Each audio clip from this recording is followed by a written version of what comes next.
The problem with calling a super cycle is it implies that everything is going to remain globalized, and I don't think that's the case. And as the world breaks up into economic blocks, you're going to have different market patterns for each commodity based on where they're sourced and where they're needed.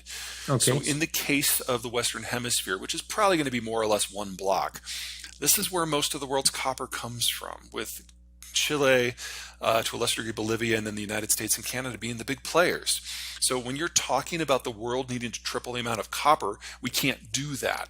But if all the major copper producers are in one block, then all of a sudden it becomes very doable because we don't need to triple it. We just take the parts that we're going to the rest of the world and we use them locally. That works here. It probably will with lithium as well. All the cobalt's in Congo. There's no way to make that work. Most of the nickel is in Russia. Oh my God, now we're talking about doing a neo-colonial war into Siberia in order to keep the nickel flowing? Oh, so you break up the markets, and the very concept of a super cycle doesn't mean the same thing. Yeah. Like if we get into a world in the next few months where, like, say, the Swedes actually drop the information they've got, and the Europeans just completely stop all oil and natural gas that is flowing west from Russia. I'm not just saying stop using, stop the flows, because that's where this leads. Energy prices globally skyrocket. And then the Biden administration is going to have to make some interesting choices. In existing American law, the American president can shut off oil exports with a flick of a pen. Does not require Congress. So we could see the world losing Russian oil and American oil at the same time. And in that sort of scenario, you easily get a global price that goes above 150 or even 200. And you easily get a price in the United States that drops below 70 and never rises past 70 again. Again, we're not in a single market anymore, and commodities have yet to reflect that. Mm. From a global point of view, a global recession is already hardwired in. The IMF actually expects the lowest growth that we have seen since at least the 1980s for the next decade. That it does not take into account demographic decay. That does not take into account a Russia war that goes to its logical conclusion one way or another. So the best case scenario for the world as a whole is roughly 0% growth for the next 10 years. It does not take a lot to take a 0% growth story into recessionary territory. We all need to just kind of pencil that in. But 0 or below on average is not the same as 0 everywhere. In the case of the United States, we need to double the size of the industrial plant. That's highly inflationary, but that's a massive growth story. Mm. Yeah, well, one of the things to keep in mind is as the baby boomers are leaving the market because they're all retiring and cashing in their investments, in a couple of years, we're going to be in an environment where if you have capital, that's going to be very valuable. And we're nearing an interesting entry point into the financial markets that can maintain liquidity. I don't consider myself even a quasi-expert in that category. The problem is that so many of them have industrial uses in addition, and in the green transition and a lot of this retooling of manufacturing that we have to do on a global basis anyway, a lot of them have a lot of needs. So that is very bullish for them, independent of what anyone might consider in terms of using them as a hedge against inflation or as a financial asset in its own right. And that makes them all wildly volatile. And then, of course, you have to look at where they come from. If you're looking at platinum, you're talking South Africa. That's probably okay. If you're looking at palladium, you're talking northern Russia, and that's probably not. I don't want to give you a price forecast because I don't have one. All I can tell you is that the majority of the world's copper does come from the Western Hemisphere, and I don't see a security reason why the supply should be interrupted. Now, the growth story for copper until now has been hand in hand with globalization, and that's why China has been the world's largest absorber of copper for decades. I think that's going to stop cold. But if we are going to electrify everything, that's technically a bigger demand story. Coal in the United States is in the process of being phased out because the natural gas that comes out of the shale fields is primarily now a waste product, and it just can't compete on price. But if you break down global trade, one of the things that people forget is in terms of international energy patterns, oil and natural gas, those are the low carbon fuels, and they're internationally traded. So you break that down, and most countries have to go back to something they can get locally, which is coal, which is exactly what the Germans are doing today. Hmm. Hmm. The world's single largest producer and exporter of fertilizers of all types is Russia.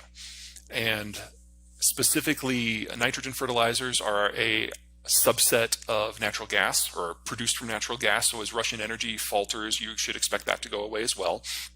And roughly half of the world's potash comes from Belarus and Russia specifically, at some very specific sites that are having some technical problems because of labor issues. The other one is phosphate. Phosphate, single largest source, comes from China, but the Chinese have been restricting exports because they're now experiencing a nationwide outbreak of not mad cow, the other one, African swine fever, which is decimating their pork herds again. And phosphate is used for rice production. So for food security reasons, do not expect the Chinese to allow phosphate back onto the market. So we haven't hit it yet, thank God, but we are kind of seeing this building perfect storm where all three nutrients are available in lower volumes even before we have to deal with the effects of deglobalization. And if you're in a country like, say, Brazil, where you import 90% of your fertilizer and 3/4 of that comes from Russia, you're looking at a pretty problematic future in the not too distant future. I'm also a little concerned about South Asia, which also imports a lot of their fertilizers from this space. Sub-Saharan Africa, it's kind of a mix of the food and the fertilizer. And oh yeah, we're going to lose Ukraine probably this year as a significant agricultural exporter, because the Russians are going to torpedo the grain deal very soon, and then only about 10 to 15% of Ukraine's grains can actually get railed out, and that might even be too optimistic. We are definitely not out of the woods. So first, the good. Mother Nature was very kind last year, and we had great weather in every agricultural zone in the world. That had never happened before. It may never happen again. So, good for what it is. Second, everyone had a bit of a reserve of fertilizer. And of all the sanctions and boycotts that have hit the Russian space so far, a lot of them had specific carve-outs for fertilizer and fertilizer inputs. And you even had the U.S. Department of Commerce issuing letters of comfort to shippers and buyers, saying that Russian stuff is expressly exempted from all of the sanctions. And that kept some of the stuff flowing in a way that it wouldn't have otherwise. Now that we're a year on, we're seeing damage to that infrastructure, damage to that production capacity in the former Soviet Union. We'll never have that kind of weather again. But we do have a number of countries, Nigeria, Canada, Morocco, who have accelerated their plans to increase fertilizer output, and the United States for nitrogen, we're doing the same thing. It's not enough. It's not fast enough. It can't be fast enough. Some of these things take 10 years to bring online. But the fact that people have seen the writing on the wall and are doing everything they can to increase supply while they can is a good sign. And every day that this stuff doesn't fall off in Ukraine and Russia is a day we have to try to bring on replacement supplies. One of the things that the Europeans absolutely got right about the sanctions regime is it's not about stopping the war. It's about cutting Russia out of the system at a pace that allows the rest of the world to adjust. Now, we're not done. We're not done by a long shot. But the fact that the world's largest commodities supplier is getting steadily gutted and we haven't had a commodity shock, we're living on borrowed time, but it's been a pretty good year, all things considered. Well, one of the things the German government is doing is coming up with a combination of retraining and subsidies programs to try to help with the industrial transition. So when this stuff really does all go away, you're not completely caught with your pants down like you were a year and a half ago. That can always go faster. It can always be more realistic, but the fact that it's happened at all, I think, is a great sign.